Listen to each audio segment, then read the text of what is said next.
18장. 하늘과 성도들과 사도들과 선지자들아, 그를 인하여 즐거워하라. 하나님이 너희를 신원하시는 심판을 그에게 하셨습니다. 항상 임금의 마음을 불편하게 하는 그러한 신하가 있었습니다. 임금은 그 신하를 볼 때마다 어떻게 하면 좋을까? 어떻게 하면 내보낼까? 이렇게 이제 고민을 해요. 그리고 그 신하를 불러서 말합니다. 내가 귀하게 여기는 하사품을 너에게 줄 것이다. 너는 그것을 잘 관리하거라. 그리고 그 하사품으로 코끼리 10마리를 주었어요. 다른 신하들은 아니 저 사람이 잘한 일이 뭐가 있다고 저렇게 큰 상을 주는 거야. 모두들 부러워하는 거예요. 이 신하는 자신이 임금에게 이런 큰 하사품을 받게 된 것에 대해서 자랑스러워했습니다. 그리고 많은 사람들에게 나는 임금에게 특별한 이런 사람이야. 이렇게 과시했어요.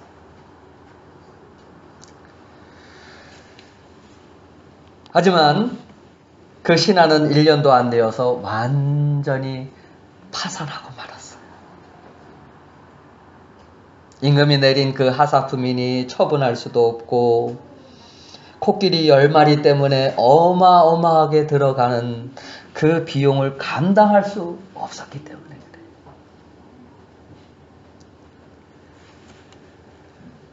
자, 종말의 현상 가운데 하나가 경제가 발전하면서 사람들의 생활은 윤택해지고 또 여유가 있게 된다는 것이에요. 사실 인류 역사에서 지금 이 시대처럼 편하고 이렇게 잘 사는 때는 아마도 없었을 거예요. 이 물질 문명의 극치를 누리고 있다 해도 과언이 아닐 거예요. 그러나 이것이 위험할 때가 있습니다. 만약에 어려운 일이 없고 또 평안할 때는 그 신앙의 긴장이 풀리게 되고 기도도 게을러지게 되고 또 주님을 의지하는 마음도 해이해지기 쉬워요. 그러면 자연히 세상을 향한 그 호기심과 관심을 가지고 또 마음까지 빼앗기게 되는 그러한 일들이 있게 됩니다. 요즘 한국에도 많은 경제 성장을 이루고 있어요. 이 경제 성장을 이루다 보니까 사치와 향락의 문화를 쫓아가는 그런 사람들이 적지 않은 것을 볼 수가 있습니다. 적지 않은 사람들이 자신만을 위해서 살아가려고 해요. 자신의 품위와 또 자신을 위해서 집보다 먼저 고급 자동차를 구입하는 청년들이 있는가 합니다. 또 어떤 사람들은 성형수술을 하고 좋은 옷과 화장품 그리고 세상 향락을 따라서 아낌없이 돈을 쓴다고 해요. 그리고 거리낌 없이 그렇게 살지 못하는 사람들에게 이렇게 말한다고 합니다. 수준 떨어지게 살지 말고 웬만하면 좋은 옷도 사서 입고 쌍꺼풀 수술도 좀 해. 요즘 세상에 누가 그렇게 살아?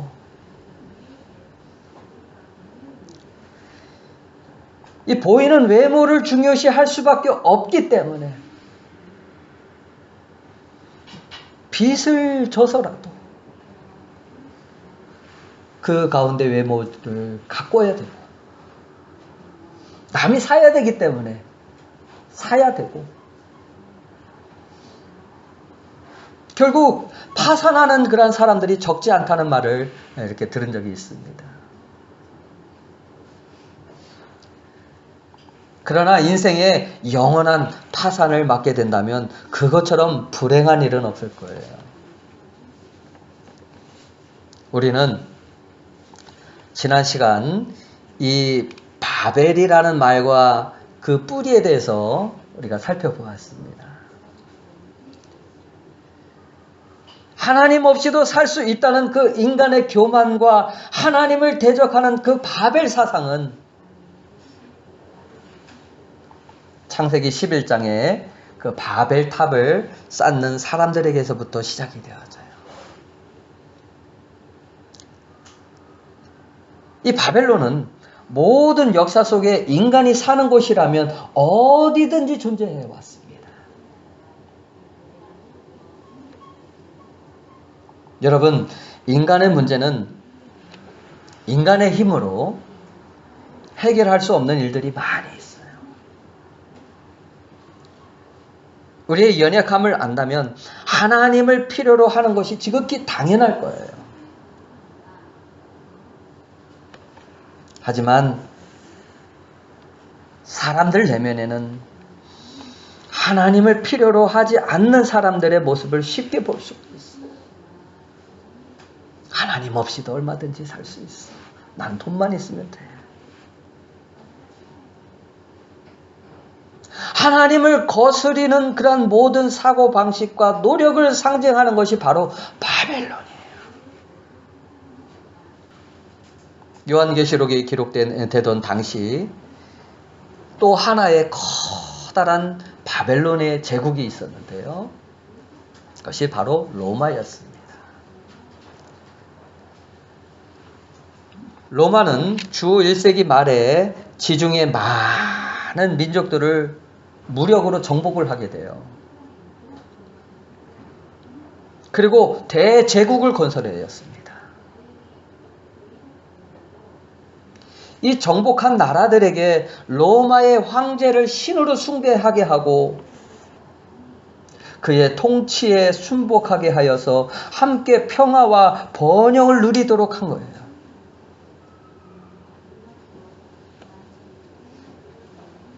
당시 황제 외에 다른 신들을 섬긴다는 것은 곧 죽음을 의미하였습니다.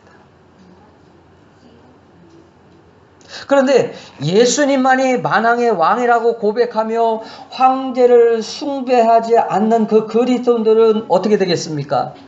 당연히 거센 박해가 있을 수밖에 없었던 거예요. 우리가 잘 알고 있는 로마의 네로 황제는 시 한 편을 쓰기 위해서 그 로마 시내를 어떻게 했습니까? 불태워버려요.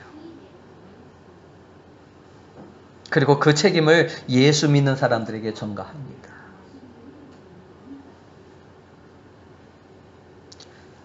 그리고 예수 믿는 사람들을 잡아다가 원형 경기장에 그 굶주린 사자들을 풀어서 그리스도인들을 잡아먹히는 그 모습을 보면서 즐거워하는 거예요.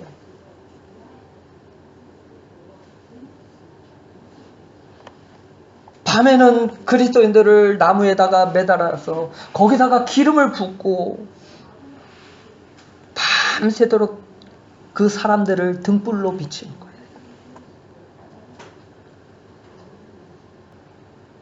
이 수많은 그리스도인들이 박해를 받을 때에 요한은 신음하는 그 교회들에게 잘 견디고 이기도록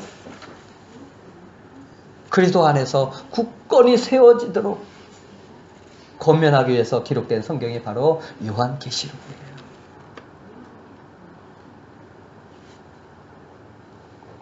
바벨론은 사람들이 만들어 왔던 지금까지의 모든 문화와 이 세상을 상징하는 그런 단어입니다. 그런데 이제 성경은 역사의 마지막 단계에 와서 왜 바벨론이 하나님의 심판을 받을 수밖에 없는가를 말씀합니다.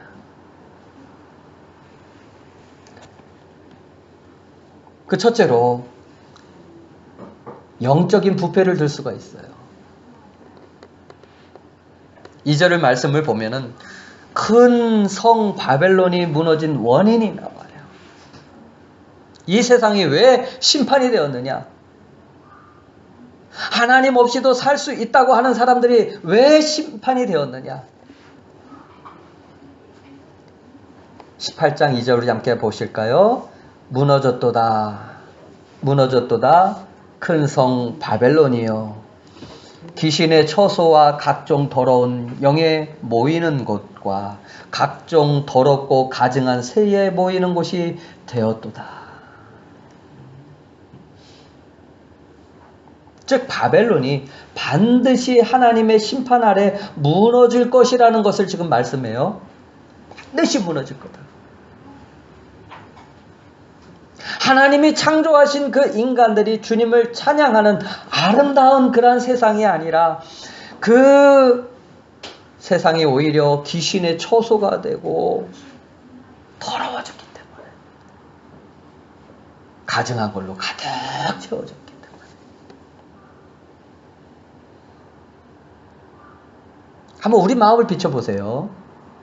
우리 마음에 예수님으로 가득 차 있습니까? 아니면은 다른 세상 헛된 것들로 혼잡한 것들로 가득 채워져 있습니까? 무엇으로 채워졌느냐에 따라서 심판의 대상이 될 수 있다는 거예요. 두려운 말씀입니다. 둘째로 정치적인 부패를 말할 수가 있어요. 이 3절 상반절 말씀을 보면은 그 음행의 진노의 포도주를 인하여 만국이 무너졌으며 또 땅의 왕들이 그로 더불어 음행하였으며 여기에 왕들은 권세자들, 정치가들을 가르쳐.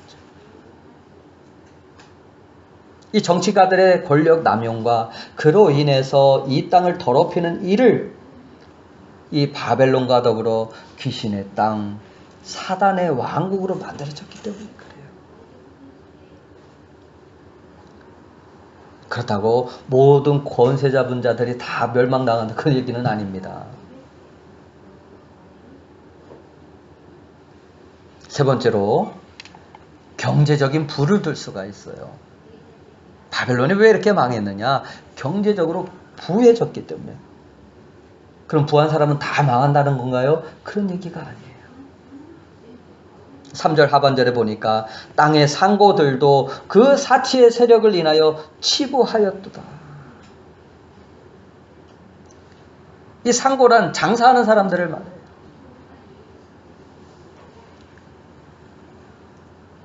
바벨론은 자신 스스로 이렇게 말합니다. 18장 7절 보니까 나는 여왕으로 앉은 자요 과부가 아니라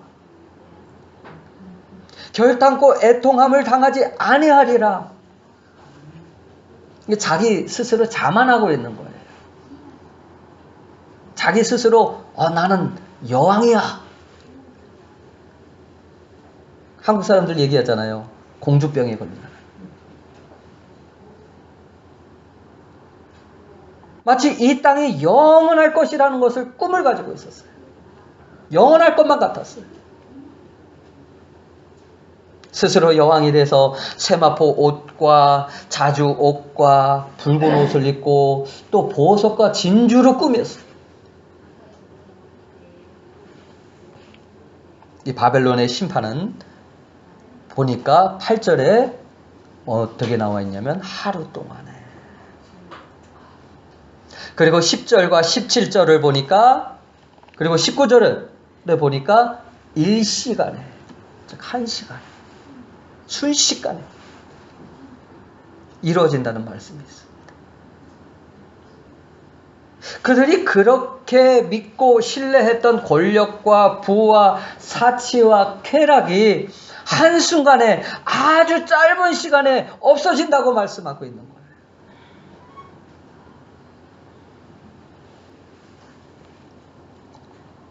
보배로운 상품도 일시간에 없어질 거예요. 이 여왕이 가지고 있는 그러한 상품권이 얼마나 많은지 전 세계에 있는 모든 상품권을 다 가지고 있어요. 심지어는 성경을 보니까 사람들의 영혼까지 사고 파는.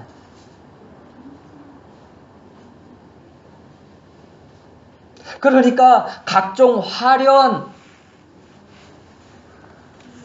옷들과 보석과 진주로 상징하는 그 이 땅에서 누리는 그 화려한 외모, 부와 존귀, 소유하고 있다고 생각했던 그 모든 것이 하나님 앞에 심판을 받게 된다면, 그리고 일시간에 없어질 것이라면 어떻게 되겠습니까? 자기를 영화롭게 하고 사치함으로 꾸몄던 그 삶이 영원할 것이라고 이 음녀 바벨론의 착각은 산산이 부서지게 됩니다.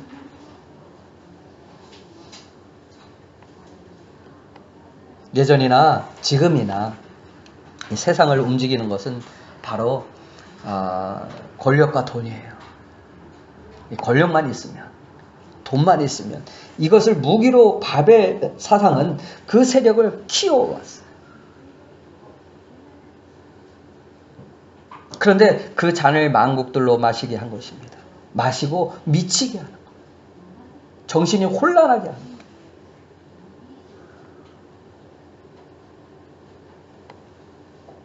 그러니까 5절 보니까 바벨론의 죄는 하늘에 사무쳤으며 하나님의 그의 불의한 일을 기억하신지라.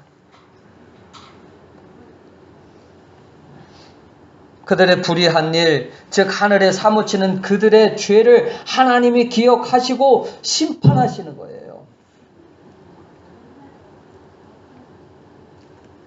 그 중심과 기준이 하나님이 아니라 온통 자기로 채워진 사람들. 그 바벨 사상을 따르는 사람들. 권력에 대한 끝없는 욕망과 돈에 대해서 채워지지 않는 그 갈증에 대한 이런 것들이 심판을 받아서 다시는 보이지 않을 것이라고 말씀하고 있는 것입니다.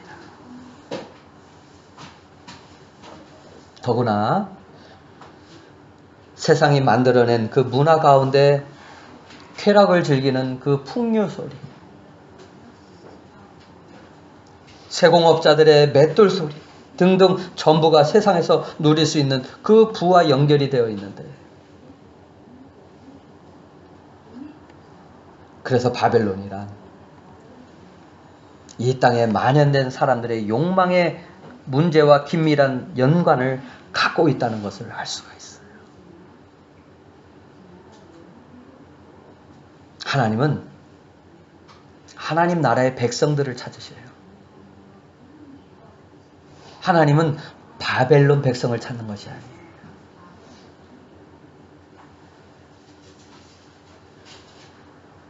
처음 바벨탑을 쌓았던 그 인간들이 추구했던 욕망과 바로 흡사한 이런 모습들.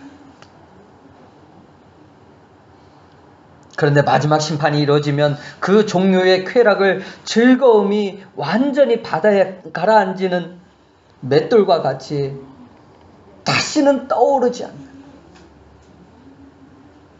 그러한 헛된 것, 허무함. 저와 여러분은 무엇을 쫓아가야 되겠습니까? 헛된 것, 허무함을 쫓아가야 되겠습니까? 예수를 따르는 삶이 되어야 되겠습니까? 우리는 바벨론이 일시간에 심판받는다는 것을 생각할 때 나와 상관이 없다고 생각하면 안 돼요. 그거는 나와 상관이 없어. 그런데 바벨론의 심판은요, 우리가 살고 있는 열방, 전 세계가 불타서 없어지는 것을 말하는 거예요. 성경 이사야 47장 14절에는 이렇게 말씀합니다. 보라, 그들은 초계 같아서 불에 타리니. 이 초계라는 것은 마른 풀을 말해요. 얼마나 불이 잘 타요? 그 불꽃의 세력에서 스스로 구원하지 못할 것이라. 이 불은 덥게 할 숯불이 아니요 그 앞에 앉을 만한 그런 불도 아니죠.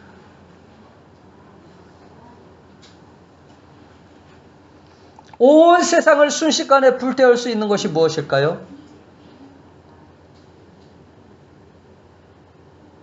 아마 저는 그렇게 생각해요. 인간이 만든 핵폭탄이지 않을까. 그래서 베드로 후서 3장 10절에는 이렇게 말합니다. 같이 보시겠습니다. 그러나 주의 날이 도둑같이 오리니 그날에는 하늘이 큰 소리로 떠나고 물질이 뜨거운 불에 풀어지고 땅과 그 중에 있는 모든 일이 드러나리로다.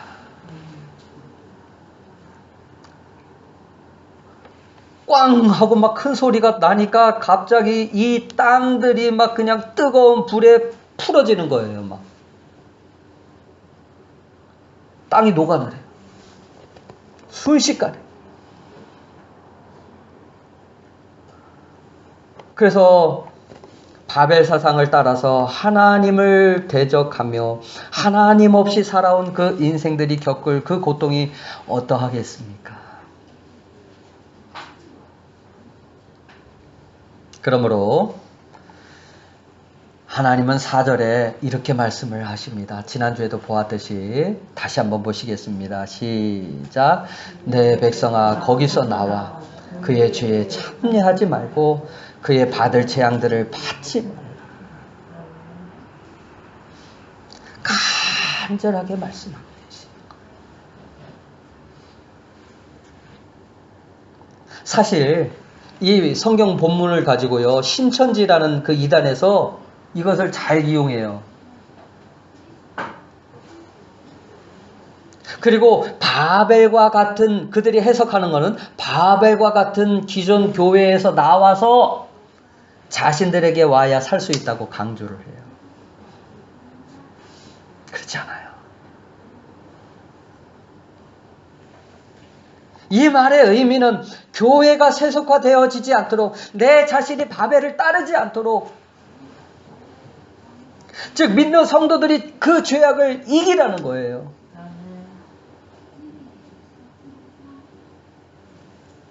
이 바벨론의 우상 숭배와 음란과 각종 더러운 죄에서 떠나서 세상과 구별하여 거룩하게 살아가라는 거예요.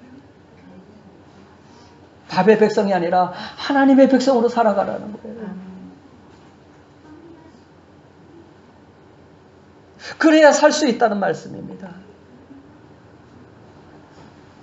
내 백성아 세상이 받을 재앙에 참여하지 말라. 거기서 나오라. 그 말씀은 지금도 우리에게 말씀하셔요. 지금도. 내가 죄악의 길을 따라가려고 할 때 내 백성아 그곳은 하나님이 심판을 받을 바벨과 같은 곳이다.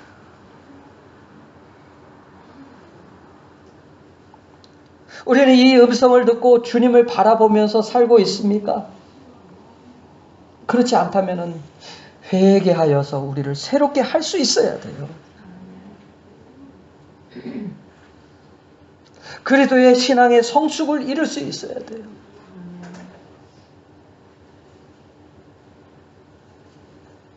이것이 바벨론이 받을 재앙에 참여하지 않는 것입니다.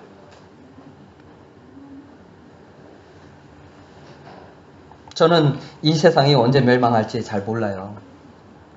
목사님 그것도 모르세요? 네, 저도 잘 몰라요. 그러나 분명한 것은 그때가 점점 더 가까워졌다는 사실은 분명히 알아요.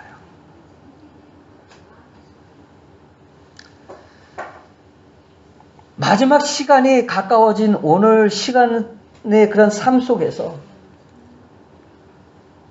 하나님께서는 우리를 일깨워 주시면서 새롭게 변화할 것을 촉구하시는 거예요.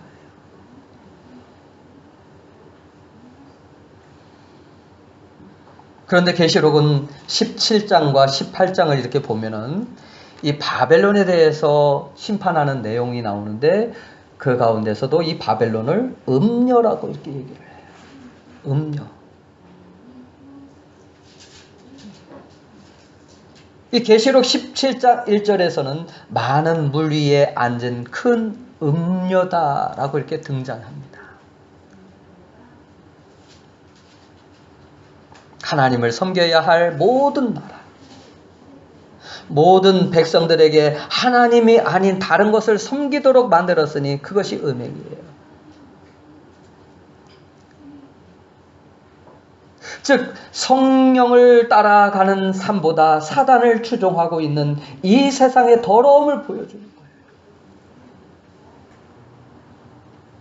바로 이 부패가 하나님의 심판으로 인한 지구 종말을 초래하는 원인이라고 성경은 고발하고 있는 거예요.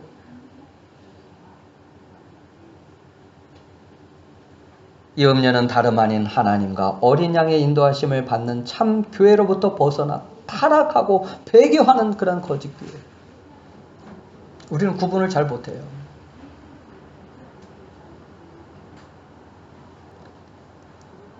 이 세계화라는 말을 여러분 가끔 들어보셨을 거예요. 세계화라는 것은 지구상의 모든 국가가 이념과 국경을 초월해서 하나가 되는 그런 세상을 말해요. 경제, 문화, 정치 등의 그런 틀을 깨버리고 모든 국가가 공통된 그 무엇을 통해서 하나가 되어서 더 잘 사는 나라를 만들어 보자.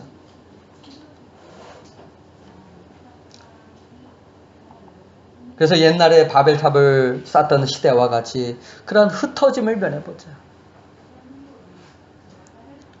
하나가 되자는 그런 운동이에요. 제가 언젠가 한번 설교한 적이 있어요. 결국 하나님 나라를 세우는 것이 목적이 아니라 바벨론 왕국을 세우는 것이 목적이에요. 얼마나 듣기 좋아요. 이것을 일명 에큐메니칼이라고 얘기를 해요. 즉 WCC라는 그런 기독교 단체가 있는데 이 기독교 단체가 이것을 주도해요. 저는 이것이 이 시대의 음녀 바벨론의 모습이다 이렇게 생각이 듭니다. 2013년에 한국에서 10월 달에 부산에서 총회가 열렸습니다. WCC 총회가 열렸어요. 거기에는요, 라마교, 힌두교, 불교, 카톨릭, 세상의 모든 종교 지도자들이 모여서 먼저 개회 예배를 드리는 거예요. 교인들은 이제 종교 올림픽이 한국에서 열렸다고 다들 좋아해요. 용이 그려진 아주 큰 징을 울리면서 예배가 시작되어집니다.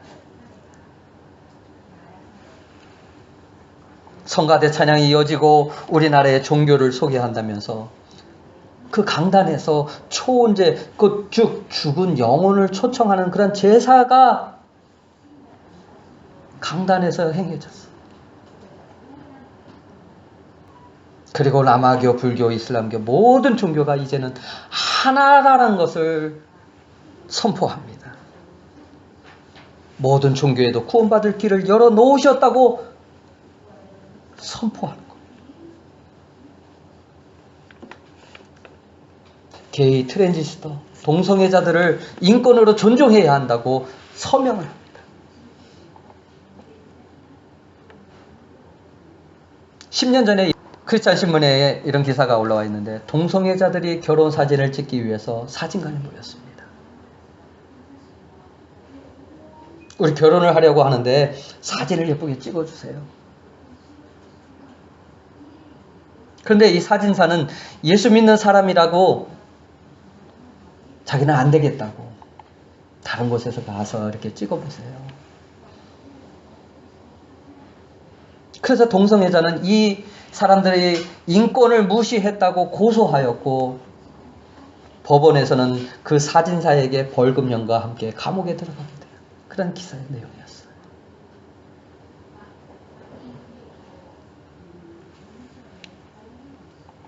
어떻게 믿는 자들에게 이러한 일이 있는 것일까요?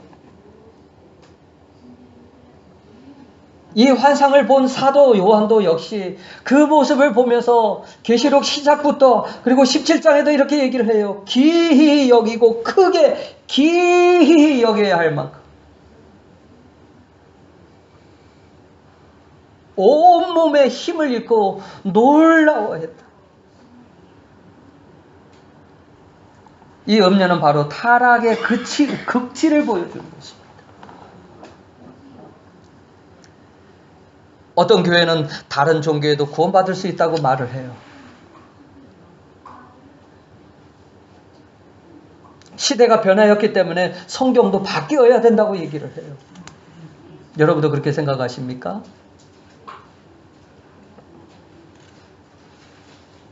교회 안에 이제 더 이상 오직 예수, 오직 믿음 이런 말들을 하는 교회는 오히려 세상 사람들에게는 악을 행하는 교회예요. 잘못된 교회라고 불려지는 그런 세상이 바로 오늘날이 되고 말았어요. 여러분, 우리가 잘 알지 못하는 음료 안에는 공산주의 사상, 또 물질주의, 인본주의, 종교다원화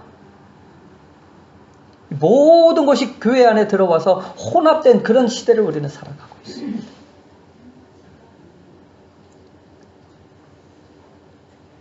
이렇게 바벨화된 교회라면 우리는 나올 수 있어야 돼요. 그리고 내 자신을 새롭게 할 수 있어야 돼요. 내 안에 바벨화되어 가는 것들을 꺼내서 버릴 수 있어야 돼요.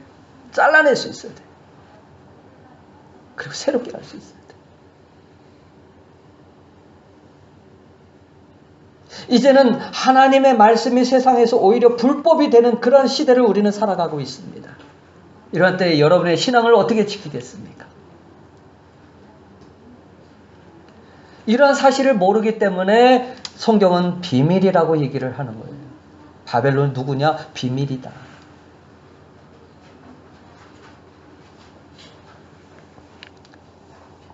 오늘 본문 20절을 우리는 주목할 필요가 있습니다. 하나님은 음녀 바벨론을 심판하시는 이유가 너희를 위하여. 누구를 위하여? 우리를 위하여 라고 말씀을 해요. 이 사람들은요, 바벨 사상에 굴복하기를 거부하고 끝까지 믿음을 지킨 성도들을 말합니다. 바벨과 같은 세상에 남아있는 자들을 얘기해요. 열매 맺는 성도들을 얘기해요.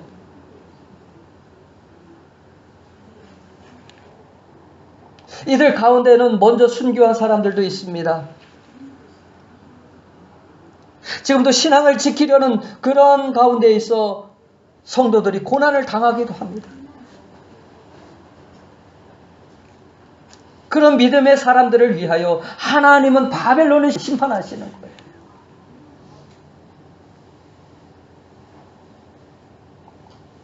그들이 이 땅에서 권력을 가지고 선지자들과 성도들의 피를 흘리게 했기 때문에 하나님은 그들을 심판하시는 거예요.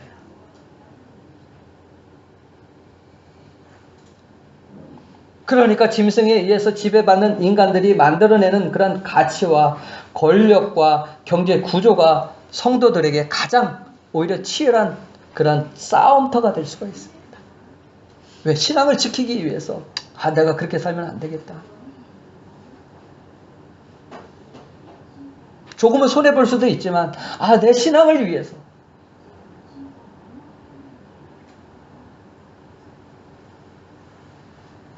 그러므로 우리는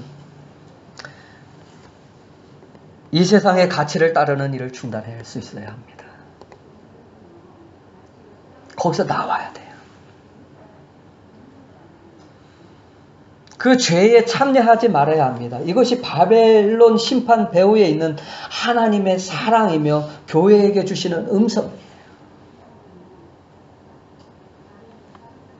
저와 여러분이 자신도 모르는 사이에 세속적인 그런 가치에 물들어 가고 있다면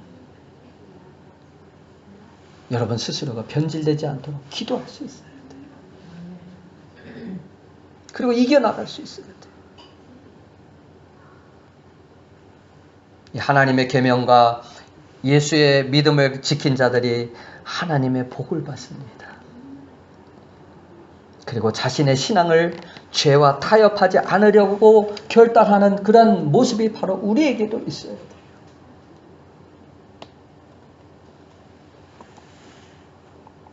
이 마지막 때에 주 예수 그리스도와 성경, 그리고 예수 그리스도의 십자가와 성령의 인도를 받아 바벨론에 속하지 않고, 바벨론을 따르지 않고 믿음을 지키며 승리하는 저와 여러분이 다 되시기를 예수님의 이름으로 축원합니다.